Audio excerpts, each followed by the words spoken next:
In the midst of the swirling tension, those two simple words, "Get out," pierced through the air, leaving me utterly dumbfounded. The source of this command was none other than my eldest son's wife. The echoes of a similar expulsion I have faced when leaving my parents' home many years ago reverberated in my mind. A sudden surge of anger welled up within me at the thought of being driven out of yet another home. Resolute, I declared, "Well, I'll leave then," my voice trembling with a mix of indignation and sorrow. With determination, I began to gather my belongings, silently vowing that this would be the last straw in a long line of grievances. I swore to myself that I would never forgive my oldest son's wife for this affront. As I packed my things, the realization hit me that it was time to put my plan into action. Jessica, my daughter-in-law, had pushed me to this point, and I couldn't let her behavior go unaddressed. But before delving into the present, allow me to introduce myself. I am Sandra Clark, on the cusp of turning 61 this year. While technically retired, I consider myself fortunate to still be engaged in work, albeit not in the traditional sense. These days, I work mostly from the comfort of my home, occasionally dropping into the office for meetings. The modern work landscape has evolved, and remote work is now the norm. My oldest son, however, seems to have misconceptions about my current life. In his eyes, I'm no longer working and am merely residing in his home. I became a widow in my 40s and, for the most part, have led a financially secure life. The insurance payout from my late husband remains largely untouched, ensuring that my twilight years would be free from financial worries. While it might seem like I'm living a carefree life, I do have my concerns. Chief among them is my oldest son's wife, Jessica. She possesses a strong-willed personality and frequently finds herself at odds with me. This isn't a recent development. It began when she first came to announce their impending marriage. I can't forget the audacious act of showing up in a tracksuit, as if it were the most natural thing in the world. She claimed she wanted me to see her without any pretense, but I couldn't help but see it as a breach of common sense and decorum, to put it mildly. Her behavior often borders on the absurd, and her unwavering confidence and articulate arguments only complicate matters. I'd often wondered why my eldest son had chosen her as his life partner, and I later learned that it was Jessica who had approached him. Despite her eccentricities, there was no denying her beauty, and it seemed that my somewhat sheltered son was completely smitten with her. Even after their marriage, Jessica's behavior remained consistent. She wasn't one to put on airs, but also seemed to lack an understanding of social norms. As much as I wanted to oppose their marriage, I restrained myself, believing it was what my son truly desired. Unfortunately, the consequences of my decision were manifesting before my eyes. Surprisingly, my son was adamant about us all living together in our family home after the wedding. I had initially expected Jessica to oppose this arrangement, but to my surprise, she was in favor of it. It didn't take long for the reasons behind her preference to become clear. After we started living together, Jessica seemed to have completely abdicated her responsibilities when it came to household chores, leaving me to bear the entire burden. From cleaning to laundry and meal preparation, she entrusted all these tasks to me. What baffled me even more was that she was a full-time housewife who had willingly quit her job at the time of our marriage. While I didn't have to commute to work daily, I still had a remote job that demanded a substantial portion of my time, leaving me with even less free time than her. As I diligently faced my computer screen to fulfill my job responsibilities, Jessica would often make belittling comments, insinuating that I was merely playing around. At first, I brushed off her remarks with a laugh, deeming it too troublesome to engage in an argument every time. However, as time passed, it became increasingly irksome to endure her constant undermining. One day, unable to bear the imbalance in our household duties any longer, I decided to approach Jessica with a simple request. Asking if she could lend a hand with the cleaning, considering the ample free time she appeared to have. At that moment, she was idly engrossed in a TV drama, and her reaction was far from positive. With a deeply disgusted expression, she sighed dramatically and retorted, "The reason I don't involve myself in housework is for your sake, dear. Why can't you understand? It's disheartening that you can't appreciate my thoughtfulness." In a rather peculiar turn of logic, she justified her refusal to contribute to household chores by claiming that doing so would deprive me of my sole job. According to her, this would lead to a sedentary lifestyle for me, which she argued was unhealthy. Moreover, she expressed concerns about the potential development of dementia due to a lack of mental stimulation. In other words, Jessica believed that allowing me to handle all the housework was somehow in my best interest. Her reasoning bordered on the absurd, and I couldn't help but shake my head in disbelief. In an attempt to lighten the situation, I reminded her, "We decided to live together so that you can make sure I don't slack off, dear." Her response, delivered with a half smile, left me utterly speechless and confounded. It was in that moment that I began to deeply regret our decision to cohabitate. Every day felt like an ordeal as I found myself laboring over household chores under Jessica's watchful eye. Frustrated and feeling like I was at my breaking point, I decided to confide in my eldest son. My intention was not to complain about Jessica, but to find a solution to my predicament. I explained to him the difficulties of living in our current house, which was old and riddled with level differences. My age and physical condition had taken a toll, resulting in a back injury the previous year. These challenges made daily life increasingly arduous for me. Following our conversation, I made the decision to move into an apartment. It felt like Jessica had driven me to this choice, though I had no regrets about leaving. The new apartment I secured was a rental, and while I initially thought it might be too spacious for me to live alone, I ensured that it had enough room for my grandchildren to stay over in the future. I even had the interior customized to my taste, and at last, my own personal castle was complete. However, my joy was short-lived as Jessica began coming over to the new apartment every day, staying until late into the evening. She lounged on the living room couch, looking around and commenting, "The new apartment is really nice, isn't it, Mother? It might be too big for just you. Why don't you come back to your old home and take care of the house chores? It's for your health and longevity, you know." Jessica's behavior had become unbelievably frustrating. She insisted that I return to our old house to take care of the chores during the day, and her self-centeredness was enough to make anyone dizzy. I had already moved out of that house, and it was time for her to step up as the wife and handle the household responsibilities. After all, I was the one taking care of all the house chores in my new place, and my annual checkups always came back with good results. There was really nothing for Jessica to worry about. However, when I confronted Jessica about this, she simply turned her head away, as if pretending not to hear my words. It was her usual strategy to ignore anything that was inconvenient for her. Yet, even after this confrontation, Jessica continued to visit my apartment regularly.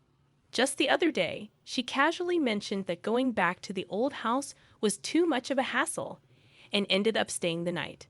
My parents' home and my apartment were conveniently located just a 15-minute walk apart, and it was my eldest son who had suggested I live near my parents' home. He was concerned about me and thought it would be better for me to be closer to them. While his concern touched me, it also made me a little sad to leave the house where I had spent so many years. One day, when I had been out on a rare business-related outing and returned in the evening, I was in for a surprise. To my disbelief, Jessica had let herself into my apartment using the spare key I had given to my son without telling me. "Oh, welcome back," she said, lying on the floor in front of the TV, not even bothering to get up. I was taken aback and felt uncomfortable knowing that she had been in my apartment while I was away. I told her sternly, "Jessica, that spare key is meant to be used in emergencies, not for you to let yourself in when I'm not home." It was the first time I had firmly asserted myself with her. She seemed surprised because I was usually quick to forget my anger, but this time I held my ground. Her response was less than pleasant. "You really are a stingy mother-in-law," she yelled at me. "I can't stand that about you, and I can't stand anything about you. Not even this apartment. We're a family, so you should leave. She tried to usher me out the front door. It became clear that Jessica couldn't stand the thought of me living in this apartment. She was upset that her family was living in the old house while I occupied this place. According to her, it was unfair that the rent for this apartment was being paid by my son James. She believed that it wouldn't be strange for us as his family to live here. In her mind, it was a matter of living within our means. Jessica's perspective helped me understand why she was constantly showing up at my apartment. She believed that this apartment should have been a place for her family to live, and she was not shy about expressing her displeasure. In the end, I decided to agree with her demands. "All right, I will leave," I retorted, staring her down. I promised to move my belongings out within 3 days. Jessica, still skeptical, demanded that I call the moving company right there in front of her. I didn't waste a moment and immediately called a moving service from my smartphone, scheduling them to come in 2 days. As Jessica left satisfied with the resolution, I watched her retreating figure and began formulating a plan for my new life in a senior-specific apartment. It was time for a fresh start and a peaceful living environment. After much contemplation, I made the decision to embark on a 2-week trial of a significant change in my life. It involved the rather unsettling task of handing over both the keys to my cherished apartment and the accompanying lease documents to Jessica, all in the hopes of initiating a contractual alteration through the mediation of our trusty real estate agent, who would ultimately convey our request to the landlord. Fortunately, my history with the landlord spanned many years, and this long-standing relationship proved to be the beacon of flexibility and understanding I had been hoping for during this tumultuous period. Their willingness to accommodate our requested changes in such a congenial manner was, to say the least, an immense relief to me. However, my eldest son, whose emotions were running high and his patience dwindling, was not as pleased with this development. In fact, he was furious with Jessica for what he perceived as her kicking me out of our beloved apartment. The strain in their relationship had reached a point where he was seriously contemplating divorce. Oddly enough, though Jessica appeared unperturbed by his inner turmoil, displaying a surprising level of indifference. On the contrary, she seemed to have embraced the idea of living alone in our apartment and boldly declared her desire for us to live separately. I couldn't help but marvel at her audacity in the face of such a complex and emotional situation. However, what Jessica did not know was that in a mere 5 days, she would come face to face with the truth, and it would change everything. As I continued with my remote work, my phone began to ring incessantly. The caller ID displayed Jessica's name, and I had been eagerly anticipating this moment. I had a recorder ready and waiting to document the impending conversation. Calmly, I pressed the record button and answered the call. "Excuse me, Mother." Jessica's voice rang out. "What's the deal with the rent for this apartment? Why do I have to pay it? This isn't right." Jessica's words triggered a relentless tirade, and it was evident that she was thoroughly flustered. I decided to maintain my composure and respond deliberately. "Oh, but Jessica, aren't you the current leaseholder? It's only right that you should pay. Is there a problem?" My tone was calculated, designed to provoke and annoy Jessica further. To my amusement, the flustered Jessica seemed to become even more agitated. "But didn't James used to pay the rent here? We're not even divorced yet, so shouldn't James pay it?" she retorted. At this point, it was clear that Jessica was desperately trying to shift the financial responsibility onto my eldest son's shoulders. In reality, there was never a time when my son had contributed to the rent. In fact, I had been discreetly providing him with financial support all along. Even after retiring from my job, I continued to work as a consultant for the same company and earned a substantial salary. Additionally, I had taken on advisory roles in the industry, offering my expertise and earning a respectable income based on my well-established reputation. It was safe to say that my earnings far surpassed those of my eldest son. While I had been keeping my financial support a well-guarded secret, it was time for the truth to come to light. "So, Jessica, it's a misunderstanding on your part. I calmly explained. Originally, I was the one paying the rent for that place. I didn't make James pay a dime. The revelation left Jessica in a state of shock, her grand plans of independent living in our new apartment crumbling before her eyes. She managed to utter a few more words before abruptly ending the call. Immediately, I contacted my eldest son and allowed him to listen to the recorded conversation. His exhaustion from repaying Jessica's mounting debts was palpable, and I understood the burden he was carrying. As a parent, it was only natural for me to extend a helping hand, even if others deemed me too lenient. My son responded softly, "I'll divorce her. I'm tired too." And with that admission, our journey toward addressing this challenging chapter in our lives began in earnest. Guided by a newfound sense of resolve and unity, I sat down with my son, sharing my intricate plan and providing him with a set of detailed instructions. It was crucial that he followed these steps to the letter, and I needed him to understand the gravity of the situation. My first request was for him to take a leave of absence from work, spanning approximately 3 days starting from today. This would be the initial phase of our carefully orchestrated strategy. With a hushed tone and a stern look, I directed him to execute the most crucial aspect of the plan: the discreet removal of his essential belongings from the house. It was imperative that he accomplish this without alerting Jessica, his soon-to-be ex-wife, to our intentions. I emphasized the importance of keeping this operation under the radar, ensuring that no large moving trucks or suspicious activities would draw her attention, potentially causing complications. My instructions also included a specific timeline. I advised my son to gradually move his possessions during the cover of nightfall. The destination for these crucial items was carefully chosen, a single-family home hidden from Jessica's knowledge. I had scoured the area extensively to find this discreet location, which would serve as his final dwelling. Our plan was designed to unfold discreetly, shrouded in secrecy, with each step executed meticulously to minimize any potential hiccups or interruptions. 3 days later, we would put our strategy to the test. Then, as anticipated, the phone rang once more, and the caller ID displayed Jessica's name. This time, her voice was laden with an even greater sense of urgency and agitation. Curiously, I greeted her, maintaining an intentionally relaxed and composed tone. But it was clear that Jessica was on the verge of panic. Her distress was palpable, and her words tumbled out in a rush. "Mother, our house is up for sale, and I received a call from my parents. They informed me that my belongings have arrived at their house. What does this mean?" It became apparent that my eldest son had followed through with my instructions precisely. He had relocated Jessica's possessions to her parents' house and listed the house they once shared for sale, leaving it empty. The landlord had promptly issued an ultimatum, stating that if the rent remained unpaid, Jessica would need to vacate the premises. The situation had escalated quickly, and Jessica was now in a state of near hysteria.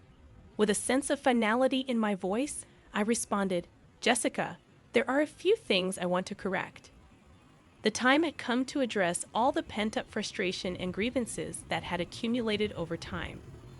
"Firstly, I am no longer your mother-in-law," I asserted firmly. "Yesterday, James filed for divorce. As you signed the papers, didn't you?" The divorce had been a long time coming, primarily because of Jessica's habit of using divorce as a weapon to manipulate my eldest son. I explained that my son had signed the divorce papers and officially submitted them to the city office. It was a bold step given his deep love for Jessica when they initially married. However, he had come to realize that her constant threat of divorce was an unhealthy pattern, one that had left him with no alternative. "The divorce papers have been formally accepted," I added, emphasizing the irrevocable nature of the situation. "You always said to James that you could divorce any time. Aren't you satisfied now that things have gone your way?" My voice was calm, but the tension hung in the air. On the other end of the line, Jessica seemed to be holding her breath, searching for words to respond. Frustration must have been coursing through her veins as she was unable to articulate a retort.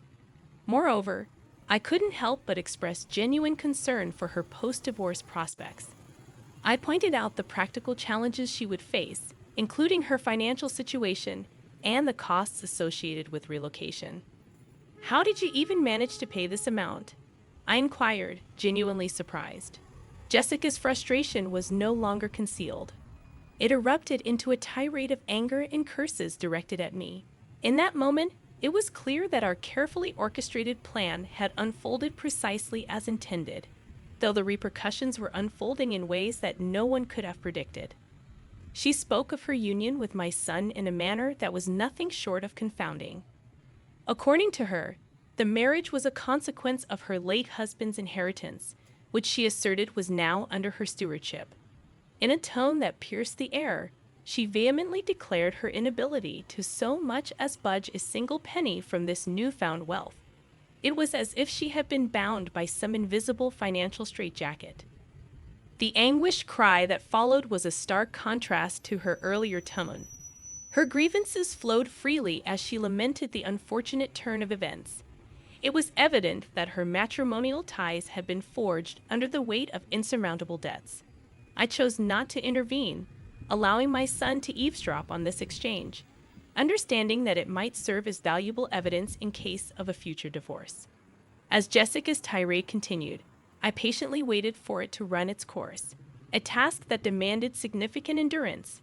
For approximately a quarter of an hour, she ranted unabated, her words like a storm of frustration and discontent.